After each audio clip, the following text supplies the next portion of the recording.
Every day you have the opportunity to be a happier version of yourself. You are Locked On Fantasy Basketball, your daily fantasy basketball podcast, part of the Locked On Podcast Network, your team every day.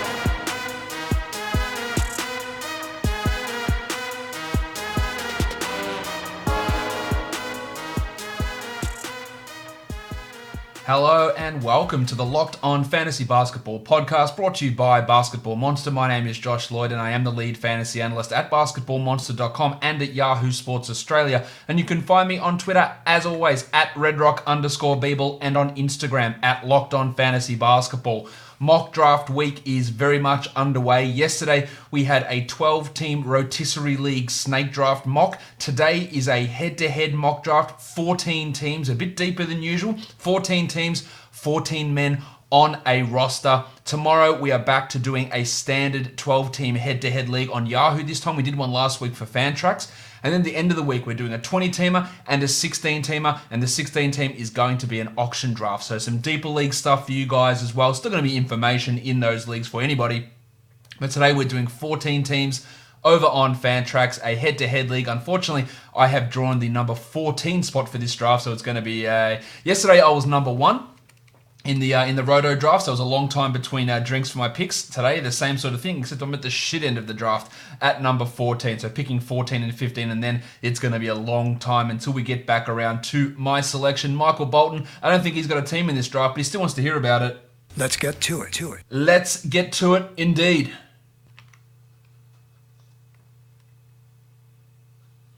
All right, guys, so we are ready here to kick off this draft. My dodgy internet, of course, just as the draft was kicking off, it dropped out and I couldn't see the picks go. So we've gone back to the start now. We are ready to go here now at pick number 1. As I said, I'm at pick number 14 in this head-to-head draft.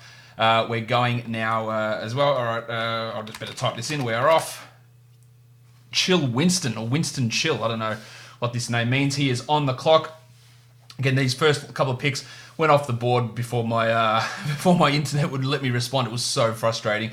Hopefully Winston Chill is... there we go. James Harden off the board at number 1 for this draft. That's a pretty common thing. At the moment, I'm recording this just about halftime of the Rockets preseason game against the Shanghai Sharks, which they're up by about 1 million points. You're not going to get much information out of that game, except Harden looks really, really good. Of course, Westbrook's not playing in that game, so we can't... So we can't see exactly how they're going to fit together, but I feel pretty confident about Harden as at least a top 3 guy. Davis goes at number 2. Karl Anthony Towns goes at number 3. Steph Curry goes at number 4. I am sure we would be getting number 5 here from Derek Derrickson. Good name. Will be Giannis Antetokounmpo. Giannis goes there at number 5. That is a common sense top 5 in 9 category leagues. I don't really care what order. I guess probably if I was doing it, I'd go...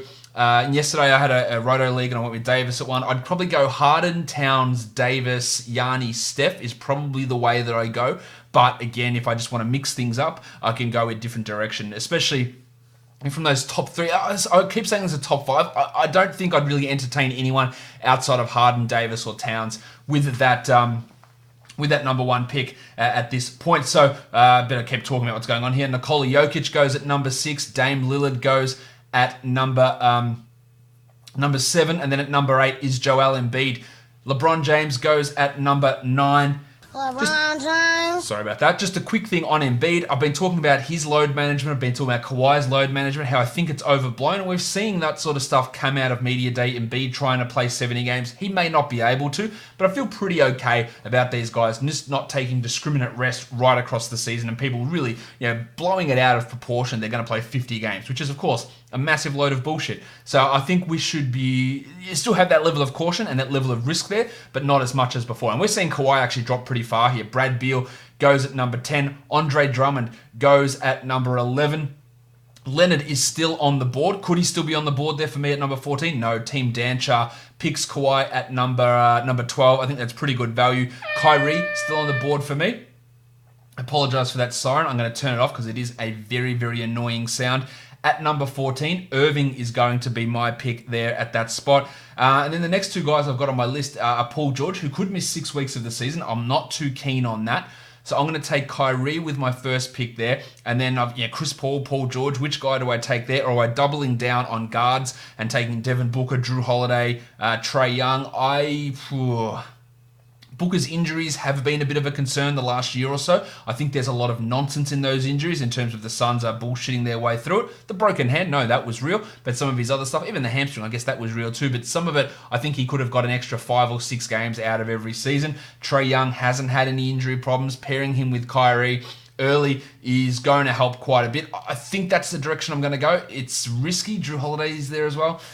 You know what? Screw it. Let's go with Trae. Let's get these assists. Assists in a 14-team league with 14-man rosters. They're going to be harder to come by. Trae, I think, could lead the league in assists. So let's go that direction here. Kyrie and Trae starting myself off. Kyrie, more injury prone, of course, so getting maybe a Devin Booker there is not the greatest combination. Adding Paul George to Kyrie, adding Chris Paul to Kyrie, not probably the greatest combination of guys. Young, we're only 1 year in, but he was okay in college. He was fine last year, and I think that's a pretty good start to my team, getting those two guys on the squad. All right, so where are we? Load management looking to back up their pick of Drew Holiday. I was talking about getting Drew Holiday. He'd already gone, so ignore me talking about that. Rudy Gobert, he pairs with Drew Holiday in round 2. Team Danchar looking to pair someone with Kawhi Leonard. Now, I think a Paul George pairing here is not the best situation with both of those guys and their potential injury problems. Again, I don't think George is going to be resting massively throughout the season. Luka Doncic goes to Danchar there at pick 17. Devin Booker needs to start coming off the board. No regrets. Takes Benny Simmons at pick 18. We've heard the news that Simmons, he reckons if he's open, he's going to take some threes. I am on record that this will be the first season that Simmons does hit a three-pointer. Is he taking one a game? Probably not. I don't think that's a likely outcome, but I think he is going to hit some threes this year. Over under 10 is probably the right line. That's not many. But I do think that Simmons will at least take some threes this season, and hopefully he hits some. Tragic Johnson taking Russell Westbrook there at number 19. He is sitting out this first preseason game after the knee surgery. I don't think that's anything to worry about massively, although he has had continual knee problems over the past 5 to 6 seasons. JB's Court Kings up here at pick number 20.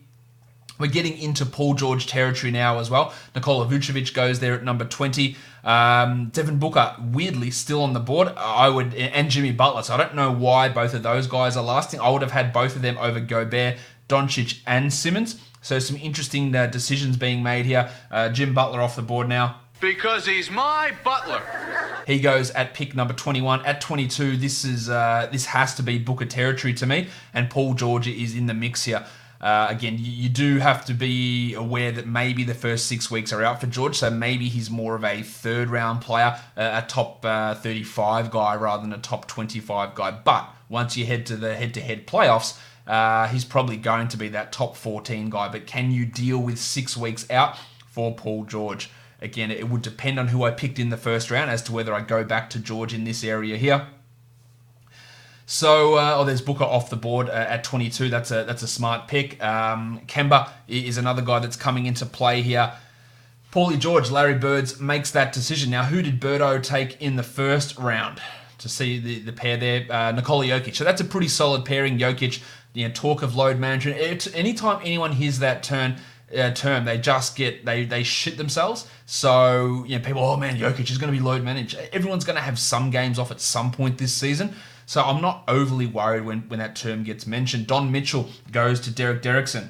He's Don. He's good. At pick number 24, then Pickle Rick here at number 11 in round 2. This is number 25, Kemba Walker. Yep, I think that's about the right spot. DeAndre Ayton and the Baptist John Collins still on the board. That is a little bit surprising to me. Collins entering camp with a hip issue. Not a concern for me. Not worried about that at all. Ayton entering camp with really, really short shorts. You can go check out the pictures there. They are really constricting the old nutsack in that picture of Ayton. So that's maybe that's a concern for his testicular health. But otherwise, of course, means nothing. DeAndre Ayton goes off the board there at number 26. Hidden upside, that is Brendan, I think, with this pick. He should be looking at Johnny Collins, I imagined. I imagine here we also should be looking at Zion. De'Aaron Fox is a great pick here. Getting these assists is going to be key. And I think that Chill Winston will almost definitely take him after getting Harden in round 1. He will take Fox with one of these 2 picks if he does not get picked here by Upside, who has logged off for the moment. An inopportune time for him to log off. Kyle Lowry should also be one of the next guys off the board. D'Angelo Russell, Pascal Siakam, also potential options in this range. Again, this is just absolute shit ton of time until my pick, which doesn't come back around until the end of round 3. So we're looking at in the 40s. For me, unfortunately, that is a big gap after getting Kyrie and Trey. The Baptist goes to hidden upside there at pick number 27. So Chill Winston here at 28, and then he'll back it up at 29. I will be pretty stunned if Fox is not one of these guys that gets picked at this area. Chill Winston, do not let me down. Telstra is hidden upside. Thank you for calling out Telstra. They have dicked me around for weeks. Apparently, I'm getting my internet installed tomorrow after running off my phone for the last 4 weeks. So yeah, Telstra, thank you for your horrible service, and hopefully we get that for you as well. Hidden upside, you get that fixed up. Chill Winston, just winding this clock all the way down. Hey, are you recording a podcast on the other side of this like I was, making comments on the picks? Because that's the reason I let my picks run down. Let's go, Winston. Come on, get these guys out there. I think he's going to take Fox and Siakam. Do not let me down. He's online, so he should be making a pick. Might want to get to it. What else? Yeah, preseason starting at the end of the week in full. There we go. Pascal Siakam from Winston, as his timer expired on that pick. He has apparently dropped out of that, but Siakam was one of the guys that I thought he must. Maybe he didn't have a queue because Siakam was the top of the Fantrax rankings there.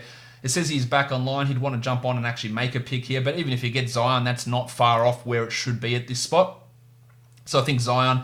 You're adding Zion. He did take Zion anyway. So Pascal, Zion, and Jim Harden goes with Chill Winston, or Winston Chill, Winston in that selection at the end of round 2. So we're 2 rounds in this 14-team league. There's obviously lots more picks to go. We're going to be drafting a total of, let me have a look, 196 players are going in this draft. So we're stretching it a little bit further out. At the moment, my team obviously really projecting needs rebounds, needs blocks, needs field goal percentage. I am almost 100% going to be punting blocks, but I need to find some rebounds for myself at some point. I don't think I can afford to punt all those categories. I've got a strong points, free throws, assists, and threes start. D'Angelo Russell goes... hidden upside went with De'Aaron Fox. D'Angelo Russell goes to Fias Kane. These point guards are going to go. Kyle Lowry, if he doesn't go, I'm probably going to grab him. Porzingis goes next at number 32. At number 33 is Clint Capela. Just drop one of those in for you. So now we are at pick number 34. We're still, Miles Turner's still around, Mike Conley's still around, Kyle Lowry's still around. These are the sort of players in this area that we should be expecting to go. Most drafts do tend to go pretty much according to plan. There's not a huge amount that seems to go completely off script.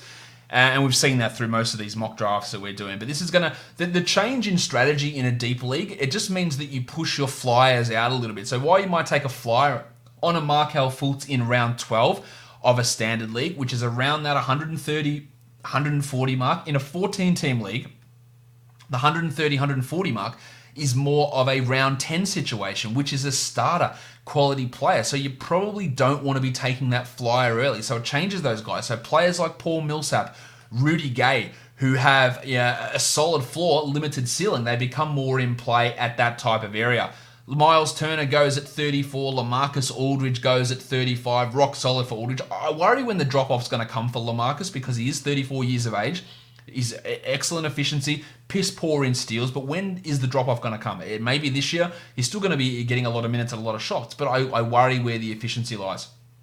Chris Paul goes at 36. Draymond Green goes at 37. We are on the clock at 38 with Tragic Johnson. I am still 4 picks away from my one. Can Kyle Lowry last down to me at that spot? That is who I want to be grabbing. I'll just throw him into my queue, although he is dealing with that thumb injury. And then who is the big man that I want to get at this spot? Is it Lauri Markkanen? Absolutely, 100%. It is Lauri Markkanen. That is who I'm going to want to grab at that spot. Mitchie Robinson in play as well. Jaren Jackson Jr., Triple J He is going to be an option for me. Apparently, he has grown in the off-season. That's the report out of Memphis training camp that Triple J has grown. Of course, he has. We just need him to grab more rebounds. But Lowry is my preference at this spot. Let's see if I can find Triple J on the list. There he is. Let's throw him on my number. Who is going to take Mitchie Robinson? That is the question. And Mitch Robinson says, I'll take it from here. We're heading into that center run. Tom Bryant, Bam Bam Adebayo in that mix as well. Mike Conley goes to Tragic Johnson, so no regrets at this solid name. About to make his selection. 3 to go. I've got 3 guys in my queue. With the odds of all those guys disappearing, I guess it's pretty high. There's no way all 3 of those guys are going to make it down to me. Hopefully someone takes the pick on DeMar DeRozan and Tobias Harris, 2 guys who I'm not quite as high on this year. And if someone takes those, I'll be happy to get them out of my hands. On a per-game basis, Kevin Love and the Italian cock Danilo Gallinari. Hands off my cock. They're at the top of my list here. Will I go with one of them? I'd consider it. Love is going to sit games this season. He gets injured. They're also playing for nothing. So he will have some of his games limited this year, no doubt. I still think on a per-game basis, he can be really, really strong. No regrets. Taking Kyle Lowry at 39. That's the right spot for him. And then you see the point guards are really starting to fall off. Eric Bledsoe probably the major one there that's left that we can consider as at least something of an option for us. So I've already got the 2 point guards though, so I'm not as into that. Blake Griffin going there to Danshar at 40, probably a little bit high for Griffo, who's had significant injury problems. He also fell off pretty considerably at the end. I said that considerably twice, but he fell off considerably at the end of last season. If you look at his post-All-Star splits, he was like the 55th or 60th ranked player after a red-hot beginning to his year in Detroit. 1 pick away from me, DeMar DeRozan. That was what I hoped would happen. Load management taking him there. So Larry Markkinen is my number 1 guy to pick at this spot. And then do I take that injury flyer on Kevin Love? Do I take the Italian cock at this spot? I'm not sure that I do, but Markkinen is pretty interesting. Well, he's very interesting to me at that spot. That'll round out round 3 at pick number 42, taking Lowry as potentially a 20-8 sort of a guy, 20-9. The defensive numbers are going to be pretty small. I do need some steals, so do I grab his teammate Otto Porter to really give me some balance in that area? Do I grab another big like the tank Tom Bryant? I think Porter might be my go here, just to get some steals on the board and then not have to chase after them later on. All right, let's take Otto there, grab the 2 Bulls players. So my team after 4 rounds is Kyrie, Trae Young, Otto Porter, and Lauri Markkanen. Load management back on the clock here at 43. I think Triple J and Eric Bledsoe. Bledsoe's maybe one I'm going to regret here, just getting another point guard. Otherwise, I'm going to have to, I think, reach pretty high up for Jeffy Teague with round 6. I might have to look for him there. Chris Middleton goes to load management at pick number 44. Danshar now at 45. My team is starting to round out with those 4 guys. Still, really bad in blocks. That's to be expected. Still need some assists, need some rebounds pretty comfortably as well. But got massively strong free throws. These guys projecting out, these 4 players, at 86+% from the field. So I do have some scope to grab a bad free throw shooter, whether that's someone like Hassan Whiteside if I want rebounds. Maybe it's Steven Adams if I want some rebounds later on as well. The tank Tom Bryant goes at 45. Julius Randle goes at 46. Probably a little bit early for Randle, but I don't think it's a bad situation, especially given the fact that points are drying up. Bob Covington goes at 47. Where are we at? JB's Court Kings here at number 47. Which guys are surprised, really surprised actually, that Mitchie Robinson has fallen this far. You'll see him go in the 3rd round and even in some situations in the 2nd round. Zach LaVine probably also fell a little bit there. He just went off the board at number 48, but really surprised on Triple J, really surprised on Mitchell Robinson. Not so surprising, Eric Bledsoe. He does fall in quite a few situations. He's not going to make it all the way back to me, but this is a nice little run here of big men with Mitchie Robinson. Jonas Valanciunas still on the board as well, who is an option here, and he is locked in as a starter, as is Ja Morant. And I expect the Grizzlies, who had a pace of about 97 possessions a game last season, I think they're going to go through the roof, like 102, 103 possessions a game, really pushing themselves up in the top 10 to 12 teams in terms of pace. I expect the Pelicans and the Hawks to lead the league in pace, and the Kings to be right up there as well. But I expect the Grizzlies to take a big step forward. On the other hand of that, I expect the Clippers and the Lakers probably to take somewhat of a step back. I also think the Thunder will take a step back in pace this season, and the Rockets will step up. Mitch Robinson goes at number 50 to the Clawpers. I believe you've been in one of these mock drafts before, Clawpers, so a shout out to seeing you back here. So Robinson goes there at pick number 50. Let's have a look at what the Clawpers team looks like actually and how they've put Robinson in. So Lillard and Booker with Aldridge and Robinson. Interesting, because that means that you are, yes, have you got enough free throw percentage to deal with Robinson's free throws? I think that's a real concern. But Lillard and Booker are high volume, high percentage guys. Maybe you can offset it. So it's not a bad option. Hopefully you've taken that into consideration. The Blue Arrow, Jamal Murray, goes at 51, ahead of Eric Bledsoe at 52. I think that's a little bit of a mistake. Ha-ha, you fool! You fell victim to one of the classic blunders. I just think Eric Bledsoe's rock solid here. Murray can help you if you need scoring. But again, as I always say, we're not going off a rankings list. If you do that, you lose. Simple. This is about finding the right value, finding where the numbers are falling off, whether that is in the points category and you need the 20 per game that Jamal Murray can give you versus the 17 that Bledsoe could give you versus the other categories. It is very dependent. Budrick Hield and Jaren Jackson, the last two picks, 53 to Triple J, 54 to Bud. I'll see Bud go in the 30s in some drafts. It's too high for a guy whose value is so much dependent on threes, which you can find later. This is a perfect spot for Hield. Now, if he starts getting a steal a game, then his value does increase from here. But getting him in the 30s, I think, is too high. Bam Bam Adebayo at 55, probably a little bit low for Bam. And then to round out this round, Derek Favors goes at number 56 to Winston Chill. So that puts us 4 rounds down in this 14-team league. At the moment, my projected standings have hidden upside at number 1, so good for you at this spot.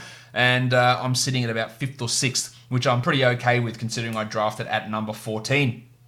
That will round out as the draft continues.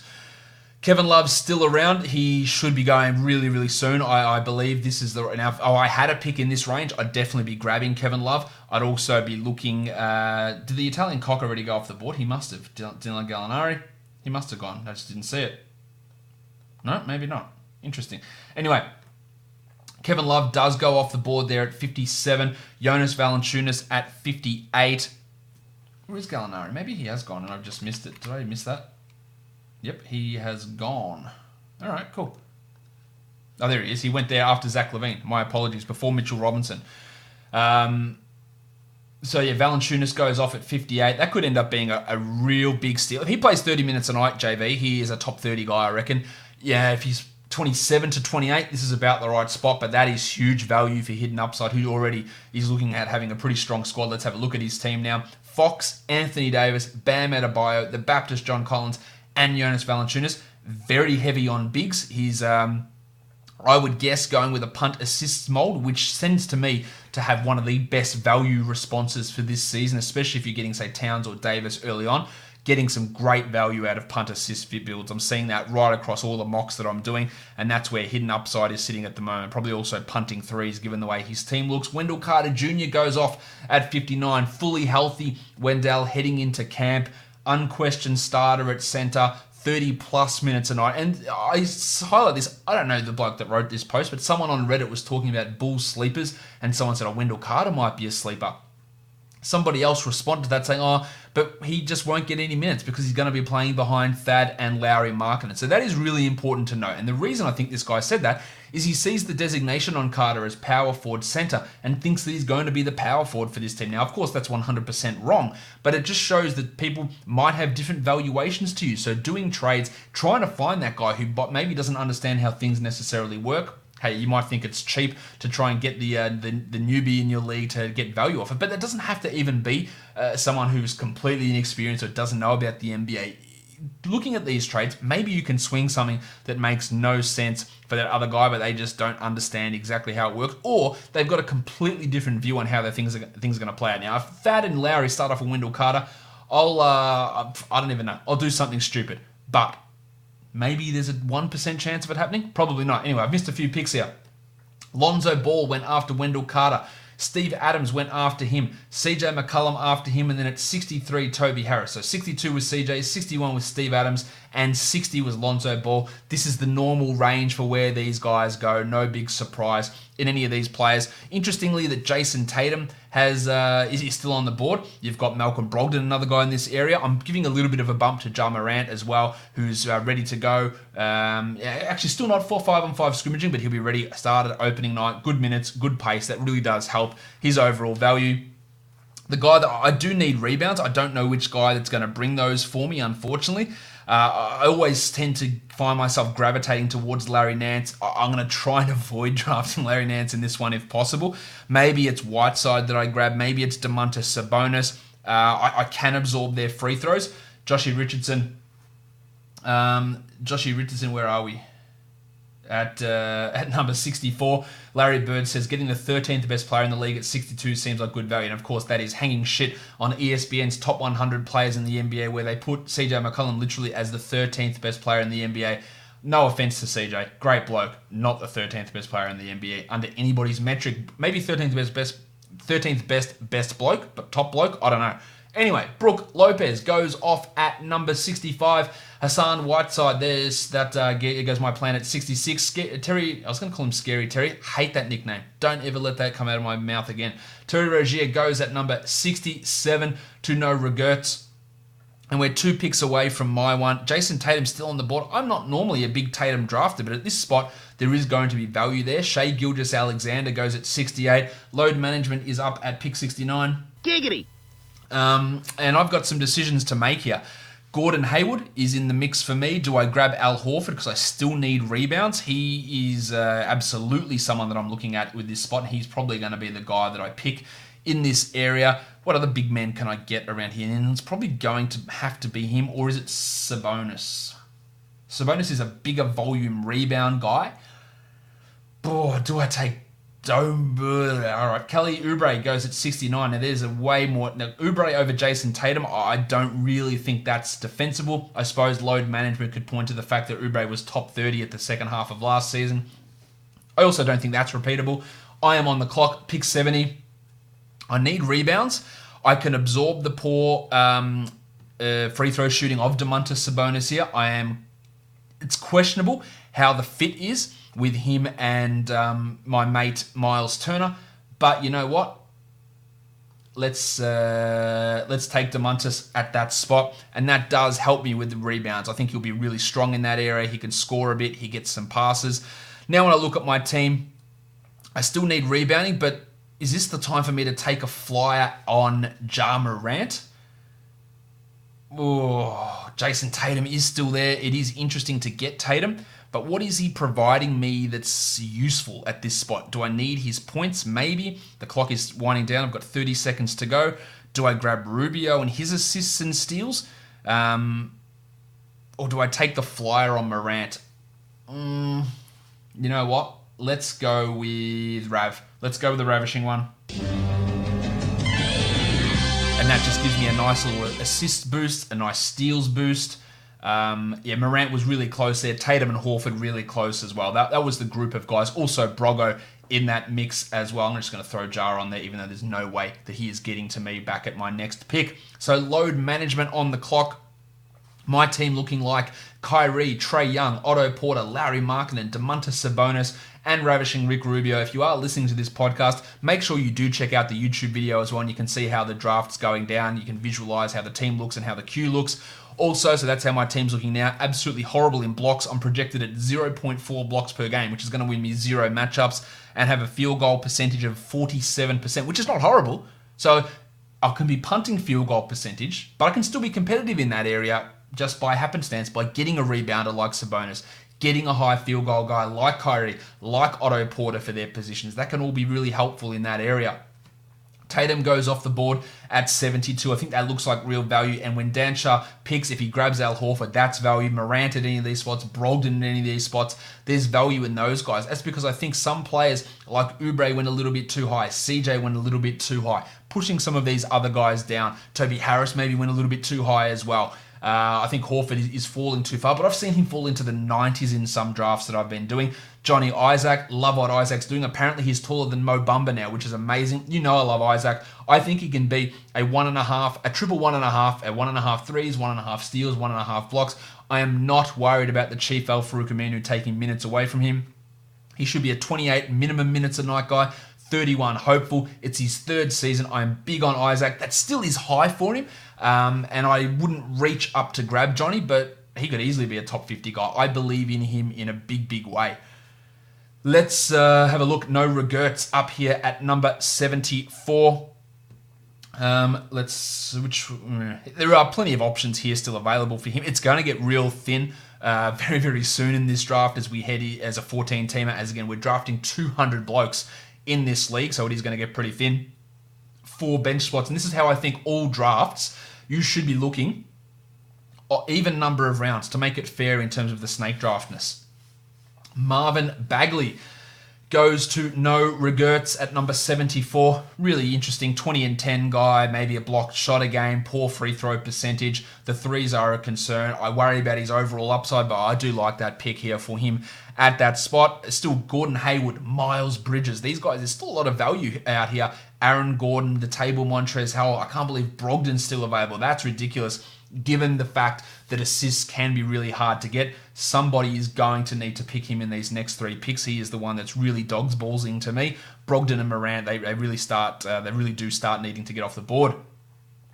Tragic Johnson at pick 74. Let's take this halt in proceedings to have a look at Tragic Johnson's team. He has got Westbrook, Beal, Conley, Bob Covington, and Hassan Whiteside. So 2 bad free throw guys there in Westbrook and Whiteside. Really hard to recover despite those other guys being good shooters there. He adds Al Horford at 75. A really smart pick from Tragic Johnson, really. I think you had to do it at that spot. Let's have a look. There we go. Malcolm Brogdon. Again, smart pick there from JB's Court Kings to get Brogo at 76. They are really strong value picks at this portion in the draft. Highest on my board here is Morant, Nance, and Hayward. Gordo Hayward. Geez, I'd love it if Gordo would fall down to me. We're still a long way away from my pick, so it's probably unlikely. I think I'm 15 picks away minimum here, so it's unlikely. But interestingly, that Morant is still available as well. Maybe people are a bit concerned about the knee injury. I think it's fine. This is the right spot for Morant. I think head-to-head playoffs he's a top 50 guy, which is going to give you a significant boost from grabbing him at pick 80. Look, I think he'll be shit to begin the year. I think he might be outside the top 150. And people will panic drop him big. So if you see his name go to the waiver wire in week 1, you grab him. You don't worry about it. You grab him and you ride with it. And maybe he's shit in 4 weeks, in 5 weeks, and then you have to reassess. But if he goes on the wire in October or even early November, you have to grab Ja Morant, in my opinion. Aaron Gordon goes off at number 77. I think that's probably the right spot. It's going to be interesting to see what happens with Victor Oladipo in this draft. Deeper leagues, more teams. I think pushes him probably outside the top 100 here. I'm just not going to be interested in drafting him. Klay Thompson also will not be back before the All-Star break. The Blazers have been very vague with Yusuf Nurkic's return. I don't think either of those guys really should be picked anywhere outside of the final round, and only if you've got an IR spot. And even then, you're probably going to need that IR spot during the season, so you'll end up dropping them. So it could be just a waste of a pick. I will not be picking Klay or Nurkic, and we saw that in yesterday's mock, that those guys didn't get drafted. Now, a couple of picks off the board. Ja Morant there goes at 78. Gordon Hayward at 79. Victor Oladipo goes at 80. I don't agree with that, Derek. Again, it's going to be really tough for you to compete with Oladipo on your team if he's going to miss 3 months of action, be limited for another month after that. That can be pretty tough. That is not... I'm glad someone else did it, but that is not the pick that I wanted. Hopefully nobody gets auto-drafted DeMarcus Cousins here. If they do, I will probably... you know what? Screw them. If that gets auto-drafted, that will happen in real drafts. So while I could say, no, that's not realistic, he's not going to play, the fact that he's in this queue, it's a good indicator. Pay attention, because if you don't pay attention, you will get stuck with a bad guy. And not a bad guy, I'm not talking about him personality-wise. He may very well be a bad guy, but talking about a guy that's not going to contribute. My internet dropped out. That's cool. Have a queue there always as a backup. And I say that as I don't have a queue. I'm still about 15 picks away, so I'm a long way away. But I will put a queue in place in case we get to that situation. And my internet shits itself by the time it gets down to my pick. I want to have an option there. Miles Bridges goes at 82. That is really, really strong value from you, Fias Kane. Derek White, Maximum Derek. Maximum Derrick. He's a real option here. Delon Wright, The Undertaker, Dwayne Dedman, Karis LeVert, and Jeff Teague. Now, LeVert's getting talked up massively for the Nets. He was their best player in the playoffs. Kyrie's their best player now, but at this, LeVert's their second best player, pretty comfortably, I believe. I think he can be pretty good. Now, his dynasty value is waning because of the return of Kevin Durant next season. He could easily be traded at any point, and I think that we're looking at a strong season from LeVert this year. Next year, maybe a little bit down, but Durant's going to be 33 in 2 years' time, so maybe then LeVert can push it back up, and his value is going to drop a bit or change a bit. Delon Wright goes to hidden upside there. He's dealing with a mild hamstring injury at the moment. Nothing major for us to be concerned about. Just trying to find Maximum Derrick here to put him onto my list. The fact that he is ranked on Fantrax below Paul Millsap and RJ Barrett is pretty ridiculous to me. So I'm going to throw him down onto my list. Let's go and find The Undertaker so I can add him as well, just to have another name on my group of guys there. And of course, Tiggy. My name is Jeff. All right, let's add Jeff. Make sure you don't get confused and add Marcus Teague.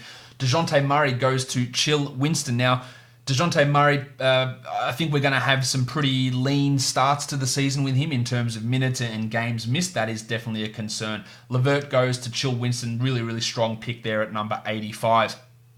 So just be aware. I don't like DeJounte going ahead of Maximum Derrick. I would never do that personally. Now, I've drafted DeJounte in other drafts. I think that it's his 84 is probably a little bit too early. And ahead of Derrick White is not one. Now, someone's going to take Derrick White in this round. I'm pretty confident that one of these blokes is, and I think Fias Kane is going to be the one to take him. You've got Marc Gasol sitting there as well. Marcus Smart, Lou Williams. Lou Williams is going to see that usage drop. He was 34.5% last season. It will not stick at that level, I guarantee you. So his value, he could very well be outside the top 100, but outside the top 100, a guy that scores, influences free throws, and probably gets some assists, you have to consider it pretty valuable. And there goes Derrick White, Maximum Derrick off the board to 86. Two hidden upside, Fias Kane. Which direction is he going to go here? I don't know why I stressed the word he so much in that sentence. Jeff Teague is who I do want. Will I get there? Interesting. Now, we'll go back to Teague in a second. Fias Kane drafts Kevon Looney. Willie Cauley-Stein's out all of training camp with a foot strain. Now, I've said all along, he's shit. He's not good, Willie Cauley-Stein. Looney is the best center there, and he will get more of those minutes. And this, everything coming out, they're talking him up. Steve Kerr has said multiple times he wants him to play 30 minutes. I don't think he'll get 30, but he will get majority of those minutes. He's probably going to be the starter now, and will get big minutes, steals, rebounds, field goal percentage, block shots, efficient. He flashed some playmaking. I think that he is a really interesting deep or late round upside. And if you're not drafting against people who can listen to this podcast exclusively, these guys like Derrick White, Maximum Derrick, like Kevon Looney are going to slide a bit, and they become especially Looney, one of my really interesting late round flyers. Same with Fred VanVleet, who probably is going to be the starter in Toronto, and I think can be a top 80-ish sort of guy. He's fallen a little bit down on the queue here, or in the queue as well. So he's someone that I'm going to try and, where is he? I think from memory, Fantrax has got him pretty low. Let's have a look. Should have done VanVleet. No, did he already go? Oh, there he is. Just went off the pick. Pickle Rick just grabbed Freddie at that spot. That's a strong pick there at number 88. I am still 1, 2, 3, 4, 5, 6, 7, 8, 9, 9 picks away from my selection. It's pretty lean. This is what happens when you're at the end of a draft, at the turn in a bigger league. It is just an absolutely brutal wait. And if you're recording a podcast, you just talk shit for a very long time, as I'm doing now. Derrickson, after picking Victor Oladipo in the last round, he's looking to make a move. I need some points. I need some rebounds for my team. Is the Undertaker the right guy? He probably is. Him and Teague. There goes Teague to Derrickson. So that was a good pick. That would be the two that I wanted in that spot. Marcus Smart is absolutely an option for me. Really solidifies my steals. The Padawan, Colin Sexton. If I don't pick him, he's not going to fall to my next pick, and that helps me with my scoring. Does it help me with my steals? God, no. Assists, rebounds? Of course not. But getting a 18, 19 point per game guy can be useful.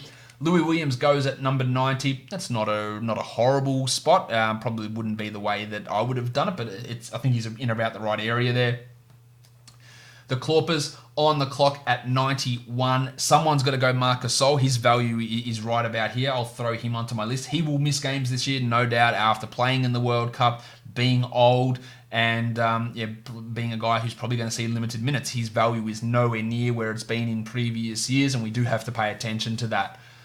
The table, Montrezl Harrell also should see a reduction in value this year, and that's why we're seeing him fall, because a lot of guys in this league are pretty smart options. Now, the other thing I've seen mentioned quite a bit, we'll talk Lakers now, is that the Lakers, they put a lineup out there with LeBron, with KCP, with with LeBron, KCP, Rajon Rondo, Anthony Davis, and Dwight Howard, and they dominated the second unit. And people say, well, look, this is the starters. Rondo's starting, are you going to boost his numbers? Howard's starting. I don't agree with that because, A, that means that both Avery Bradley, the talk of camp, and Danny Green aren't going to be starting, which is, of course, ludicrous. At least one of those guys is going to start, and Danny Green, there is no way he is not starting. And secondly, the day before, Rondo didn't start. Howard didn't start. It was Green, it was McGee, it was Bradley into that starting line. So they're just trying different combinations to see how it works. I'm still banking on McGee, Bradley, Green, LeBron, Davis being that starting five, and I'm not investing in Rondo. He shouldn't be playing. He's shit. He's not good. He shouldn't be playing, and McGee is a better player than Howard as a later round sort of guy. Tomas Satoransky off the board there, one pick after Louie Williams, then Serge Ibaka, then Marcus Smart. You know what? Screw you, JB. And then Jeremy Lamb goes off at number 94. We are 3 picks away from mine. Hopefully, The Undertaker will fall to me. He is the guy that I want here. Do I look at the table Montrezl Harrell? Absolutely I do, because he can fit what I do and I can still absorb that free throw percentage. Just need to get those rebounds up from him. McCall Bridges, Gaz Harris could be an option. Nice, Gary! Let's just add him. I find myself gravitating towards Gaz more this year. Because I think he's got value. We know he's only 1 year away from a top 50 season. So is fighting Will Barton. And Barton's not even guaranteed to start. There's talk that it could be Jeremy Grant at the 3. Hate that idea. Michael Porter could play there. Torrey Craig could play there as well. Jingle and Joe goes at number 95. 2 picks away from mine. I've got a solid queue there. There goes the table to Dancher. Am I going to end up with The Undertaker? It does look that way, which I am very happy with. Do not screw me, load management. Yes, he took Marc Gasol. Oh, hi, Mark. All right, so The Undertaker is my guy here. Helps to boost my rebound numbers. So let's add Dwayne Dedmon there. Even in limited minutes, I think he does work for me. And now, what else would I need to get here? Which value players are still around on the board? I do need some steals. Is it McCall? Is it Gaz Harris? Is it Dwighty Powell? Zach Collins, another option? It is pretty hard to, you know what? Rebounds are getting hard to get. So is it Zach? Let's throw a Zach Collins in there and let's just load up on another rebounding guy for my team. Yeah, I don't feel great about that. Ugh, those other guys, they're just standing there staring at me on my list. And now I might as well go take a piss because it's going to be a while before my next pick comes around. So I'm a fair way away from that. But that is another addition to my team. I still need a shooting guard. I still have another flex spot available and then 4 bench spots. So 6 picks still to go. There is any chance? No, that'll be probably 28 picks away from me. Now, before I get back to that, is there any way Colin Sexton falls? There's no way that Gaz Harris or McCall Bridges falls down to me. Dwight Powell, Paddy Beverly, Bogdanovic, quite a few options here. But remember, we're still only in round 8. That is the additional 2 teams and how it does push value down the board a little bit. Load management, letting the clock wind all the way down. No, he went with Gaz Harris, smart pick. Nice, Gary! Team Dancher on the clock. Jarrett Allen is an intriguing option here. Brandon Ingram is in play as well, I believe. Fanta Pants, Kevin Huerter, Davis Bertans in the mix. There you go, Ingram. That's a nice pick from Dancher. Feeling all right about how my team's starting to look. We're starting to get some bright greens and bright reds in my team analysis. The bright red is my blocks. My field goal percentage still at 47. That's not a horrible number. It's still not one that I'm really concentrating on. But adding Sabonis and Dedmon, Porter or Irving, it keeps me okay there. But it's more about building up those other numbers. Still need some steals. Still would like some more points. JaVale McGee just goes off the board there at pick number 102. Sexton will be great to get those points. I think Darius Garland will be a strong points option. Is RJ Barrett even going to be an option for me? I don't care about his field goals. He can get assists. He's going to go onto my list. I can still absorb his free throws. My team's sitting at 84% at the moment, which is pretty strong. And I should be able to get the win against most teams in the free throw percentage category. Still, my team's not... Look, it is hard from the 14 slot. I'm not going to deny that. I still think that I can be a playoff team here, and then that depends how things work out. And I will we'll go through the team at the end. Let's have a look. Which team do we want to take a look at? I've looked at Tragic Johnson's already. Let's look at Derek Derrickson's team. He's got Don Mitchell, Eric Bledsoe, Victor Oladipo, Giannis Antetokounmpo, Clint Capela, Steve Adams, and Jeff Teague. So 3 really bad free throw guys there in Giannis, Capela, and Adams. So he's not really competing in that area. Some assist guys with Giannis, Bledsoe, Mitchell can help a bit there, and Jeff Teague. So getting those assists up in a punt free throw build is really key. I just didn't really like the Victor Oladipo pick. Tragic Johnson now said that it was going to happen to someone, that DeMarcus Cousins was going to get auto-drafted. Yeah, that's shit for that team. But this is what happens, and this is why I am not going to I'm not going to roll it back, just because that is something you need to be aware of, and he's got to now try and come in and resurrect his team, because this will happen if you don't have a Q set. If you aren't here and your connection drops out, you have to be prepared for that. So that is not great to get DeMarcus Cousins at that spot. It is only 103, but again, it's your 8th pick. That's pretty bad. Enes Kanter off the board at 104, probably good value there to get Enes at that spot. I do worry about what his overall ceiling is going to be. That's a concern. With Poirier, with the Rock DJ, Robbie Williams, with Vanilla Tice there as well. There are other center options they can use. Maybe they want to get someone like even Grant Williams playing some small ball center. That would be pretty interesting to me to see him out there. The Arts La Monstars.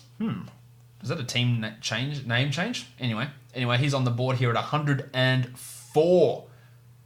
I think McCall Bridges has got to be the guy that we're really looking at here. Dwight Powell, he tends to fall quite a bit, so he's available. The other one that's going to dick around some auto drafters is Cauley-Stein, who I'm pretty down on. McCall Bridges all the way down at 126 on Fantrax. Look, that's how dumb I am. Jarrett Allen gets auto drafted there. I don't hate that pick, but that to me is an okay spot to grab Jarrett Allen for the Monstars. Klopper's on the board now, on the clock now. Man, that's the first time I've made that mistake today. Bojan Bogdanovic is sitting at the top of the Fantrax queue. I think Paddy Beverly has appeal here, Dwight Powell, and then Herder, Bogdanovic, Terry Ross, and a flyer type of guy that we're looking at is someone like Malik Monk, although it is way too early to be taking Monk. Dwight Powell goes at 106, really strong pick there for Powley. The Larry Birds, they are off. What are we looking at here for Birdo? At 106. Bridges still sticking around. His value almost entirely tied to the steals category, so it's going to come down to whether you want that. Now, if I added him to my team, that would really, really help. Bojan Bogdanovic goes to the Larry Birds. Bogdan Bogdanovic is still available.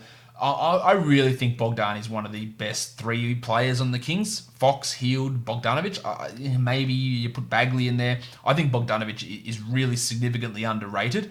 And if they limit him to get Trevor Ariza minutes, or even to get the Pencil Harrison Barnes minutes, it will be at the detriment to their own team. McCall Bridges does go off the board there at 108 to Derek Derrickson. Smart pick from you, Des. TJ Warren goes to Pickle Rick at pick 109. Yeah, pretty strong from Tej. We're going to get that scoring late, which is why I'm looking at Sexton from one of my next picks. Sexton, they don't give him point guard eligibility. Anyone else on my team got any they don't give him shooting guard eligibility. He will be, I believe, a shooting guard versus Garland, who I think is more of a point guard. Fias Kane on the clock at number 109. Beverly, Herder, these are guys I'm going to add to my queue if I can find them. I added Bogdanovic. Let's add Šarić down there as well. Let's add Winslow to my queue. Dinwiddie's an option for me. Dennis Smith is a bit of an upside play. I like Len also. Just adding some names that I'm interested in talking about.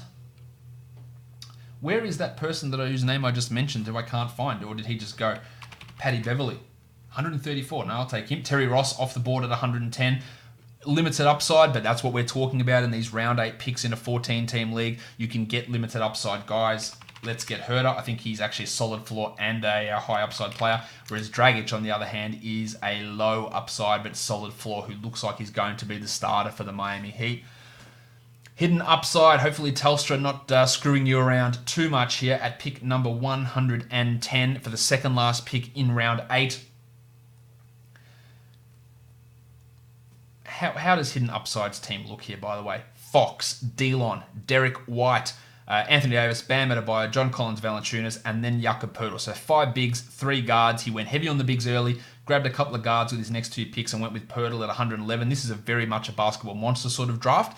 But I also think that maybe you went a little bit early on Delon, a little bit early on Poeltl. But they're not bad picks, obviously. And then to finish the round, Paddy Beverly goes at pick 112 to Chill Winston. And Chill Winston ready to kick us off for round 9 as well. And he takes Fanta Pants. The Ginger Ninja, Kevin Herder, goes at number 113. Hidden upside back on the clock. He's battling all of us. He's battling Telstra. Can he make a selection before the time runs down? We are still 13 picks away from mine, of course, which is awesome. Bogdanovic really standing out like dog's balls to me as a guy, same as Sexton and maybe Barrett. I'm so not convinced. We know what I think of Fizdale. Can't wait to rip it into him during the season for the inevitable lies and nonsense that he does spout quite often.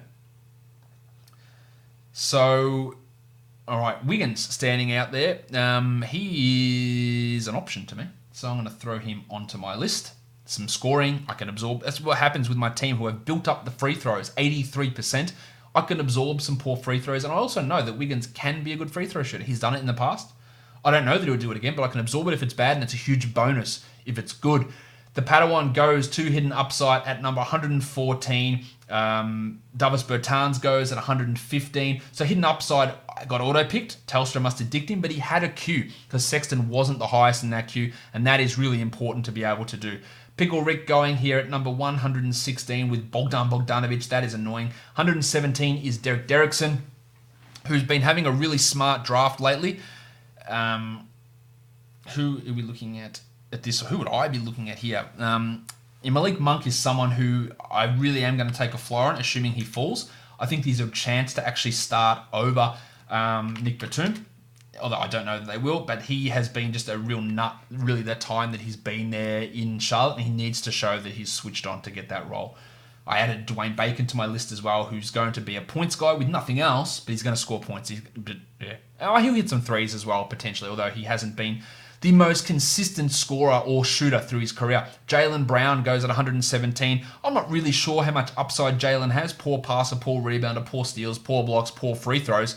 Low volume threes. These aren't all good things for Jaylen, but I guess the appeal of him is there. Dario Saric goes at 118 for Larry Bird's. The Clawpers on the clock at number 118. Saric gone. Now, see, Rudy Gay is a guy that when you're in this 120, 130 range in a 12-team league, you don't really consider. You go, well, what's the upside? It's a flyer. I could drop him anyway. But this is your ninth pick. So if Gay can provide solid value here, then why you can't ignore him. This is the difference between a 14 and a 12-team league. Same with Paul Millsap. If I got to 130 and Millsap was there, I may take him. I may not. Go, well, the upside's pretty limited. But here, can he provide that? Same Thad Young, Jeremy Grant, those sort of guys have value here. Evan Fournier, another name who just went off the board there at 119. There is value in them as we expand our rosters out a bit deeper. Ish Smith goes as well, the starting point guard for the Wizards. He goes at 120. That's a strong pick. Kelly Olynyk, DJ Augustin, Markelle Fultz. I mentioned him earlier. Where does he go? Would you take a flyer on him with your 9th pick? No. With your 12th pick? Sure. But that means that he moves from a 130th pick to a 160th type pick. And that is a big difference. But it's all about that flyer value and where you want to get him. I think that he's going to be the starter by January is my bold prediction on Fultz. I don't know how bold that is. I'm not sure if his shot's going to be good, but I think they'll want to see how he can work in that starting lineup.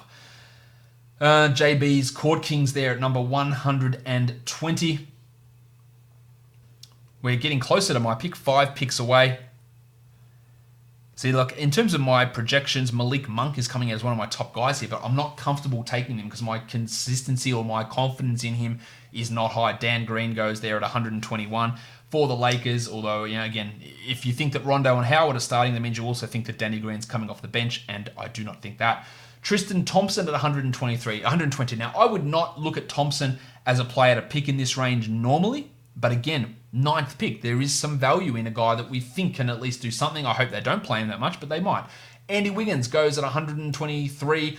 I think that's probably the right spot for the right team for Wiggins. I think there's real value in him there. I would have actually considered him pretty strongly at my next pick. Justice Winslow goes at 124. This is thinning out the herd for me pretty significantly.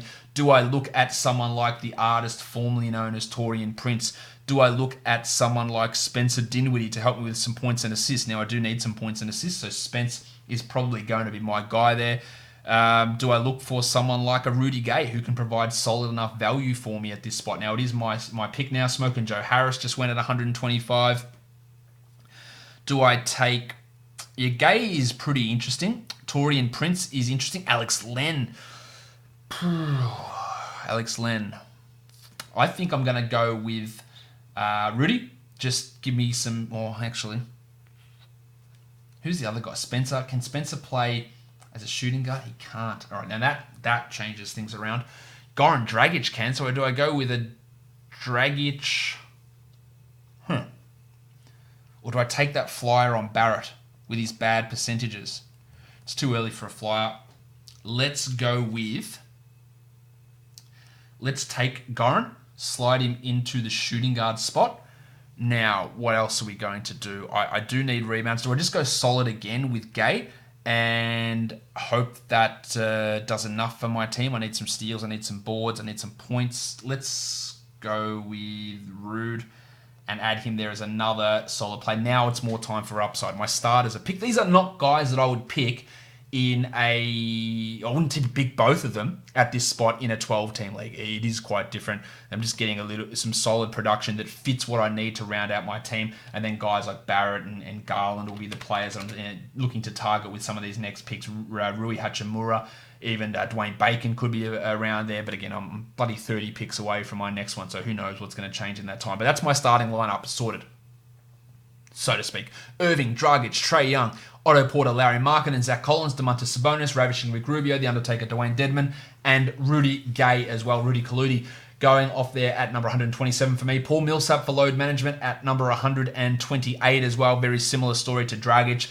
Very similar story to Gay, getting those old, consistent type players at this spot in the draft. Jeremy Grant, Thad Young, they should be guys who start to go off the board pretty soon as well. JJ Redick, another option around this area too.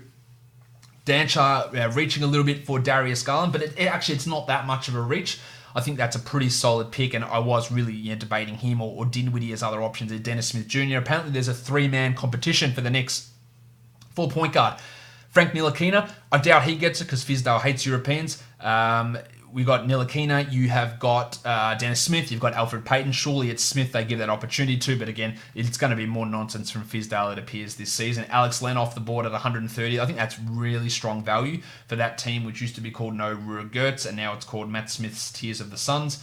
Tragic Johnson takes PJ Tucker, another low upside guy, but can really fill out your steals. His role, his minutes, they aren't going anywhere. Ryan Anderson's not playing over him. I can bloody well assure you of that.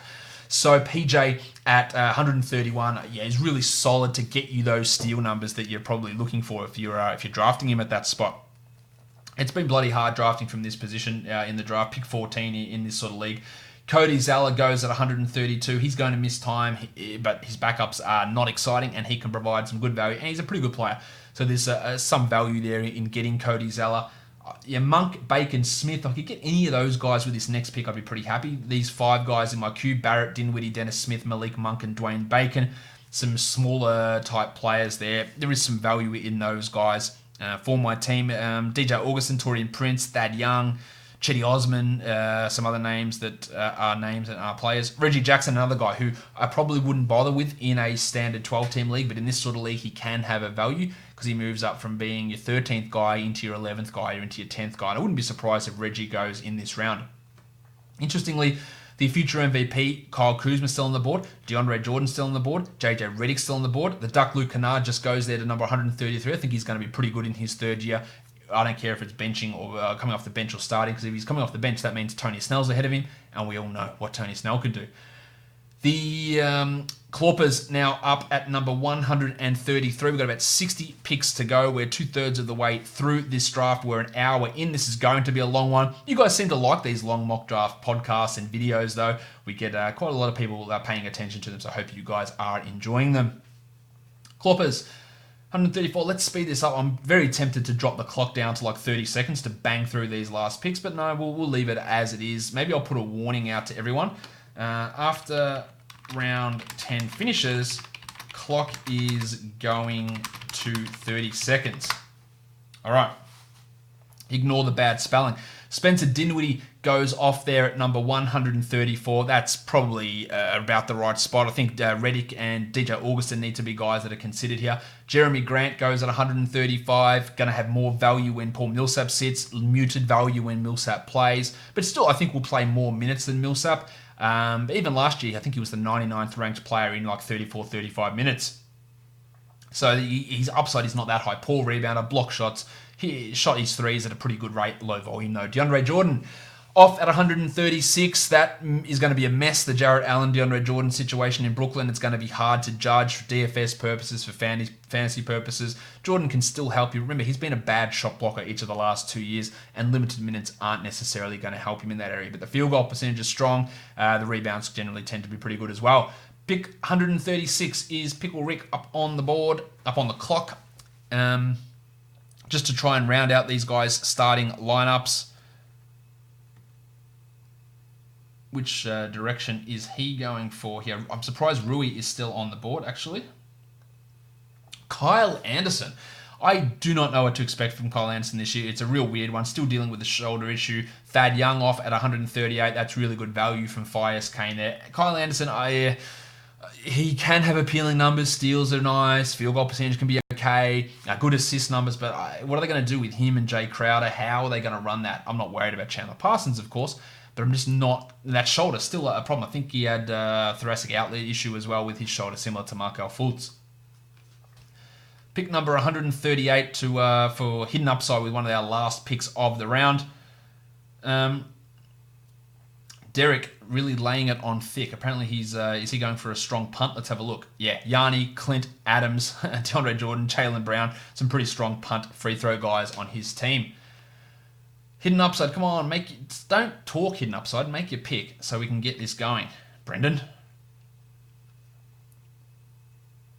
Telstra has it. Let's see if he's got the queue going, because 96 would be Kyle Kuzma. Tyus Jones, that is a weird one, but I guess with DeAnthony Melton out for like 8 weeks with a back stress fracture, Josh Jackson being shit and being in the G League, that's going to limit there. So maybe Tyus can play a little bit early on in the season, but it does seem like an interesting pick at that spot in the draft. And Chill Winston here, just looking to round out round 10, and that will mean everybody's starters are gone.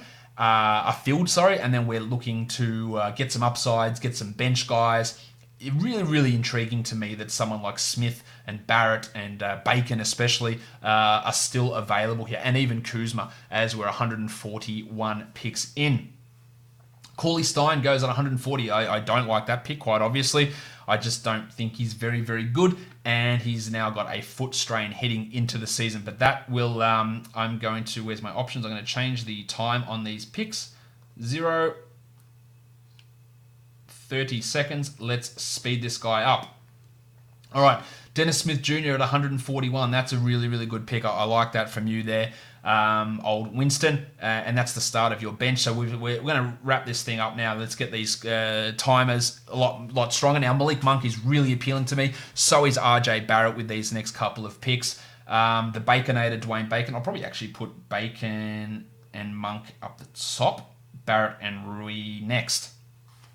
Rui might go ahead of RJ. Oh no, Barrett's a good rebounder too, but he's got some competition with Randall and Robinson, so let's put Rui there to grab some boards. Josh Okogie goes at 142. JJ Redick goes at 143. I like that value there on Okogie getting the steals. Redick, of course, hitting his threes, being efficient, probably coming off the bench, but still should provide enough value in that area. Starting point guard DJ Augustin, starting power forward Taurean Prince, starting small forward Chetty Osman, all still available. Starting small forward OG Anunoby, the Jedi.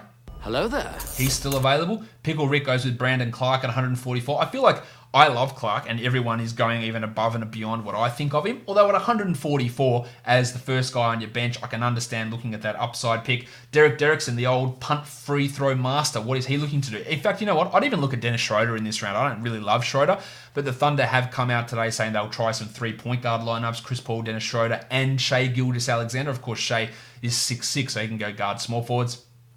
Bacon goes off to Derek Derrickson, Maxi Kleber off next, and Malik Monk. So really just obliterating my queue there. Appreciate that, boys. The Arts LA Monstars making that pick at number 147. Let's have a look at Art's team.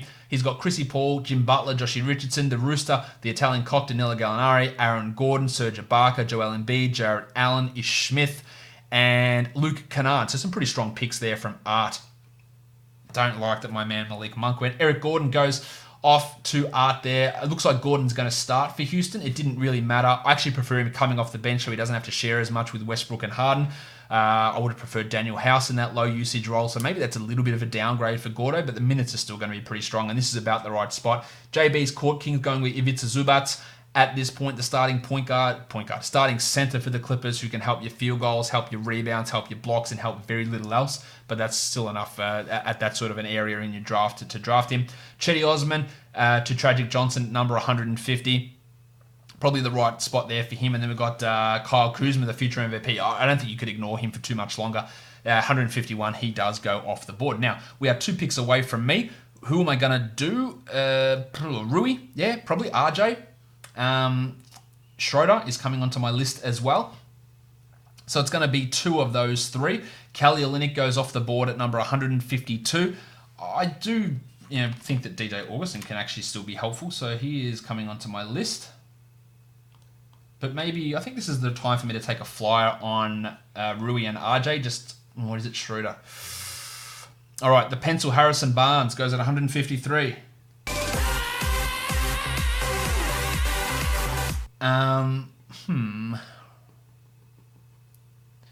All right, let's get Rui. Let's just go with rookies. Let's get Rui, and let's go with RJ. All right, RJ should be able to get to me some assists, some points. I'm worried where he fits, but this is my 12th pick, so that's okay. I worry about how they're going to use him, but just went with some real upside players here. And I think maybe I can get some other solid-ish type guys later on. Interestingly, Dwight Howard still on the board. Maybe he is a top 100 guy, Dwight. There is a universe, I guess, where that can happen. I don't want to live in that universe, but there is a universe where that can happen. I think Schroeder absolutely needs to come off the board now. DJ Augustin just went. Derrick Rose is an option here. Jordy Clarkson, Taurean Prince. I'm going to throw Princeau onto my list. Markelle Fultz, this is where we're talking about. I think he went like 120 in yesterday's draft. And in this one, he's going at 159 because of that upside, because of the bench. That's a really strong pick. Same with OG Anunoby going at 157. So we're up to 159 now with Tragic Johnson. Yeah, looking to build that squad. My free throw is still pretty strong, even with RJ on that team. My blocks and field goals are a disaster. Good assists, solid enough steals and rebounds. Not enough solid greens on my team. It is really hard to build this team from number 14, but you can see my weaknesses pretty glaringly. I would like to get a steals guy with one of my next picks. I don't know who that exactly will be. Maybe it's Kent Bazemore, actually. Let's add him on. He could be an interesting guy. Old Baze. Let's throw him, then Prince onto my list. They'd be the guys that I'll be looking for. Nick Batum, Al Farouk Aminu, the Chief. Sometimes it may be good, sometimes it may be shit. All right, so after Fultz went Schroeder, then Batum, and then Al Farouk Aminu. 161 on our clock. So we've already gone deeper now than a 12-team league. So Taurean Prince goes off the board at 162. That's a smart selection. Norm Powell is another guy who people should start to be looking at, and I'm going to put him on my list. There you go, Derrick Rose, another option there. We don't know if Powell is going to start. We don't know if Barton's going to start in Denver, but he is in play here for me. Derrick Rose off at 163. Whew. Someone drafted Derrick Rose and called him maximum, and someone corrected him and said, no, he's minimum, Derek. I endorse this message. Derek Derrickson, Maximum Derrickson. He takes Nerlens Noel at pick number 164. That's really good to get some defensive numbers here if Steven Adams goes down or gets traded. Imagine if Nerlens gets 27 minutes. It's probably never going to happen, but man, that is a top 60 bloke actually just waiting to explode, which would be really interesting to see whether that would pan out. Alrighty then. Someone missed out on their pick. Klay Thompson goes to Pickle Rick. Again, your bench guy here, your second, third last pick. Norman Powell off at 166. So Klay there, that's okay. We're just not going to see him until probably March. It is tough to swallow at that, just drafting Klay at all, knowing you're getting missed minimum 55 games for the season. Norman Powell off at 166. Lord Alfred Payton at 167 might as well take a flyer if he wins that starting point guard job. Then you've got a top 100 player on your hands. That is what all of these picks are all about. Another guy I might consider is DeAndre Hunter, although having those three rookies is not ideal, but it is upside-ish enough for me. Farton Will Barton goes there to Chill Winston at the end of round 12, and he's about to start us off here at the the start of round 13. Interestingly, Reggie Jackson still around. Hunter goes. I like that pick from you, Winston. Reggie Jackson still available, weirdly. I think he should be going here. I've taken some upside guys, but I'd happily circle back and get him. There's a couple of guys in the top of this Fantrax queue. Timmy Hardaway, who I'm not interested in. Jay Crowder, Trevor Ariza, Chris Dunn, the Fort, Kevin Knox, Marvin Williams, God no. Joshy Jackson at 164. What are we talking about here? Jabari Parker. Yeah, look, Jabari actually has more value in like a 14-teamer because you feel like he'll play 20 minutes a night and be a decent enough scorer. Hidden upside just got wrecked with the timeout there on Timmy Hardaway. Reggie Jackson goes to Fias Kane at 171. Pickle Rick coming in at 172. Hopefully, where is Bays on this? It's 176. Michael Porter, that is the ultimate flyer. Ty Hero's a flyer. Troy Brown's a flyer. Jarrett Culver's a bit of a flyer. Who else am I looking at here?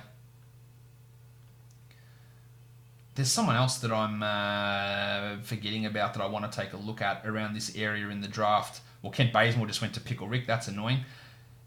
Anthony Simons, the Blazers could not be giving a harder Dutch rudder to Anthony Simons at the moment, but that means something to me. George Hill's a solid enough floor type of a player as we get down into the depths of this draft. At 172, Derek Derrickson looking to go punt free throws again. His free throws look abysmal. His team is projected out at 73% from the line. Mine is at 81%, which puts me number 2 in the league, I believe, in terms of free throws. Fallen off a little bit with some of my recent picks, but those guys can just be sat down in that situation. Jordy Clarkson goes off there. Landry Shamet to Larry Bird's. Interesting pick at the beginning of the season there for Shamet with Paul George out. He is really just a 3 specialist, but he works here. Mo Bamba goes at 175. 1, 2, 3, 4, 5. Good shot blocker. Poor on court last year, but those blocks are interesting. And then Art taking Dwight Howard. Probably the right spot for Dwight. Let's look at Art's team. Does he have any other punt free throw guys? That's a little bit of a concern how that's going to fit in because he doesn't have any other bad free throw guys on his team. Seth Curry goes at 177. He should be playing over Tim Hardaway. Whether they do or not does remain to be seen. But he is in the mix there. It is an interesting backcourt. Doncic, Wright. We've got Barea. He is back, although he won't play that much this season. Seth Curry, Jalen the Burner Brunson, Tim Hardaway, Justin Jackson, Dorian Finney-Smith. So many options at that 1, 2, 3 in Dallas. All right, Bob Williams, the Rock DJ. I just don't see it with him, but I get the upside in him just looking for blocks anywhere. And if he is in a regular role, it will work out. But he could also just be playing a lot of games for the Maine Red Claws this season. Team Danchar up at number 180. My list has been fairly much obliterated. I think that Dion Waiters is an option for me here. Again, a guy that... Did he just go? Yes, you asshole. So Robert Williams gets taken. Dion Waiters next. Punch Bob Shiplock, Bobby Portis goes. And then Tyler Hero goes. And I am on the clock with a scramble to try and figure out what I'm going to do. Now, what I do need are some steals. So could Jay Crowder be that guy for me? He's not historically been an excellent steals guy. I think Jarrett Culver, you know what? Let's go with another rookie. Let's grab Colv to help me with some steals. And what else do I do here on this team? I think, is it Jabari? Is it, or is it Crowder? I think we'll take Jay as my last pick there.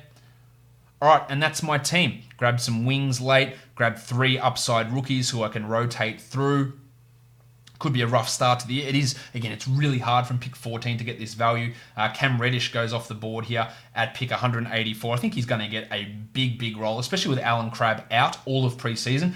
I don't think we see Crabb until November, December, and by then, the rookies should have established themselves in the rotation, and Crabb's not getting in. Mick Porter goes here in this round. Geordie Bell, love that pick from you, Matt Smith's Tears of the Suns. It's not actually Matt Smith. He just changed his name. Really like that pick of Jordan Bell. Andre Robertson, despise that pick. He is an absolute nothing. Troy Brown and Anthony Simons are the 2 guys I've got left over here. I think the Fort, Kevin Knox, I'll just throw him into my queue for shits and giggles, same as Jabari. But Brown, Simons, and Knox, some real upside, and I'd be pretty surprised if these guys didn't get picked. And if this was a real league, I'd be looking to grab one of these players. Like if Kyrie's got an injury designation on Fantrax, I'd throw him straight into IR and I'd grab one of those players. These guys are checking out because their last pick has been done. JB picks Ed Davis. Again, just, I guess, solidifying his back up there. Rudy Gobert. Did he have Rudy? If he has Rudy, it's an interesting handcuff, I guess. He does not. I guess just looking to build up his rebound numbers. Marvin Williams. Oh, yeah, nah, but that's all right. Marcus Morris, I think that's okay from you Clawpers. Marvin Williams, I'm just not interested in him. I just think the upside is so low and the floor is pretty low as well, given the way the Hornets are going. Jackson Hayes, that is pure upside. I don't even think he's going to be in the rotation immediately, but you're taking the flyer on the hope that he can beat out Jali Okafor. Derek Derrickson, off here at 191 just to start rounding out this draft. Troy Brown, love it. Really smart pick to take Troy Brown there. And then we've got 4 picks left. Pickle Rick at 193. He is going with... I need to watch Rick and Morty. I've watched like 2 episodes and haven't got into it, but it is on my list. At some point I will watch it. I'm actually doing a rewatch. For those of you that give 2 shits about it, I'm doing a rewatch of The Wire because my partner hasn't watched any of it yet. So we knocked out the first 2 episodes yesterday, and we're going to start going through that in this lead up to the NBA season. She hasn't watched The Wire, so that was my recommendation. Yusuf Nurkic to Pickle Rick, just taking an injured guy there. He was auto-picked. I don't know if he was in his queue, but that is... I don't think we're seeing really anything of Nurkic this season. I wouldn't be making that selection. Rocket Rodney Hood goes at 194. 2 blokes left. 2 picks to go. Surely Simons and Knox should... Well, that's who I'd be looking at with these spots. But I am not in charge of these teams. Maybe you take a flyer on Isaiah Thomas as well around this area, who is out with that thumb injury that's going to cost him probably the beginning of the season.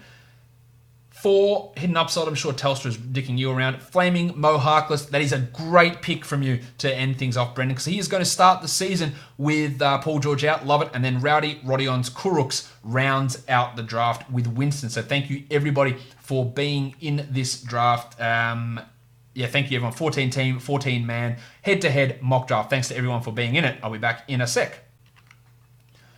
All right, so that draft is over. I said a 9-cat, head-to-head, 14-team league, 14-man roster. Again, if you can make that change in your league to 14-man rosters, so you have 14 rounds of your draft, I think it's a lot fairer to at least have that option, rather than me picking last in round 1 and last in the last round. You know, I got that turnaround to get that advantage in that last round, which was, I think, useful. Now, picking from pick 14 is pretty tough. Let's have a look at the projected standings. Now, I'm happy to pick from 14, which theoretically means I get the worst of the first 14 picks. Moved myself up there into 7th in the standings. Number 1, Fias Kane, Hidden Upside, Clawpers, Matt Smith, Tears of the Suns, Chill Winston, JB's Court Kings, and then me.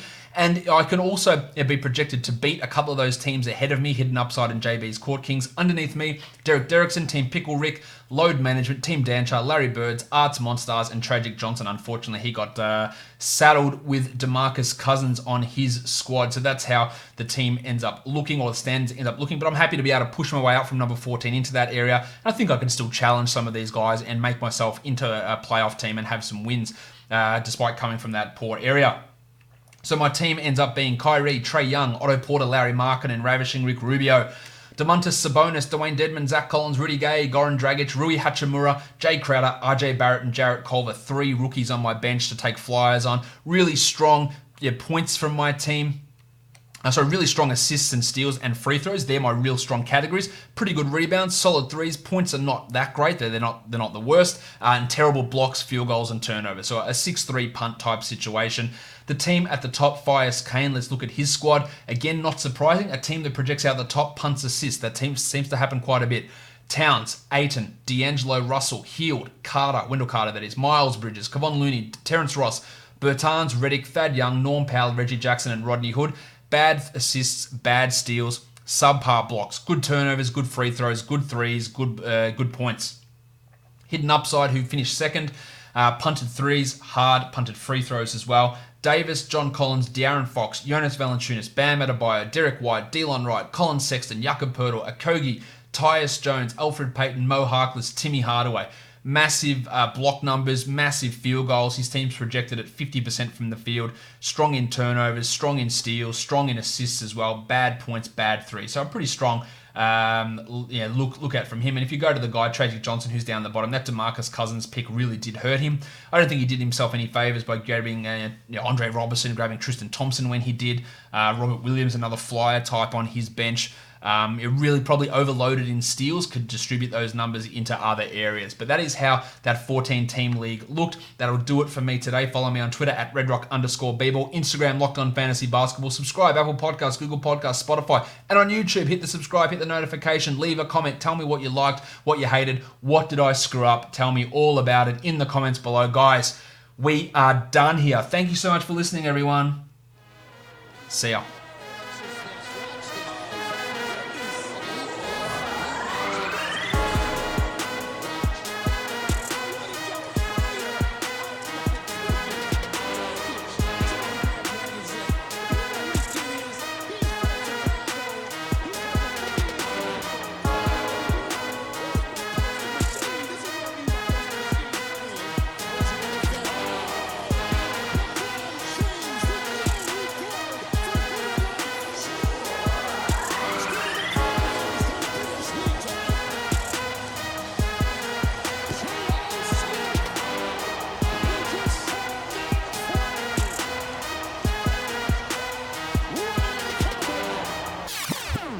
Andre Drummond.